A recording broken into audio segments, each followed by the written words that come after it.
मेरी सासू माँ मेरा तीसरा बच्चा है।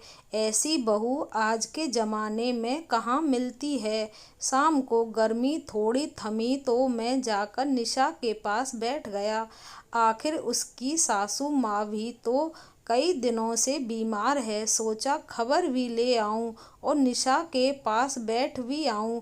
मेरे बैठे बैठे पड़ोस में रहने वाली उसकी तीनों देवरानियां भी आ गईं। निशा से पूछा, अम्मा जी कैसी हैं, और पूछकर इत्मीनान से चाय पानी पीने लगा।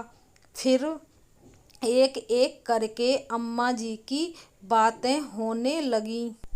सिर्फ शिकायतें। जब मैं आई तो अम्मा जी ने ऐसा किया वैसा किया, ये किया वो किया। आधे घंटे तक शिकायतें करने के बाद सब ये कहकर चली गईं कि उनको शाम का खाना बनाना है, बच्चे इंतज़ार कर रहे हैं। उनके जाने के बाद मैं अचानक ही निशा से पूछ बैठा, निशा अम्मा जी आज 1 साल से बीमार हैं और तेरे ही पास हैं।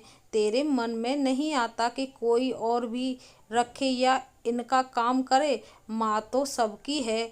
उसका उत्तर सुनकर मैं तो बिल्कुल सन्न रह गया। वह बोली, भाई साहब मेरी सास 7 बच्चों की माँ है।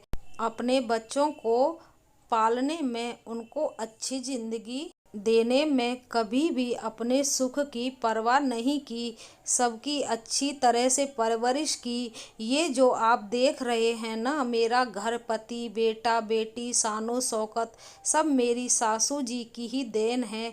अपनी अपनी समझ है भैया। मैं तो सोचूंगी इन्हें क्या क्या खिला पिला दूं, कितना सुख दूं। मेरे दोनों बेटे बेटी अपनी दादी माँ के पास सुबह शाम बैठते हैं। उन्हें देखकर वो मुस्कुराती हैं। अपने कमज़ोर हाथों से वो उन दोनों का माथा, चेहरा और शरीर सहलाकर उन्हें जी भरकर दुआएं देती हैं। जब मैं सासू माँ को नहलाती खिलाती पिलाती हूँ और इनकी सेवा करती हूँ तो जो संतुष्ट के भाव मेरे पति के चेहरे पर आते हैं, उसे देखकर मैं धन्य हो जाती हूँ।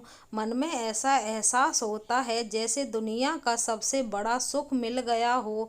मेरी सासू माँ तो मेरा तीसरा बच्चा बन चुकी हैं। और ये कहकर वो सुबक सुबक कर रो पड़ी। मैं इस जमाने में उसकी यह समझदारी देखकर हैरान था।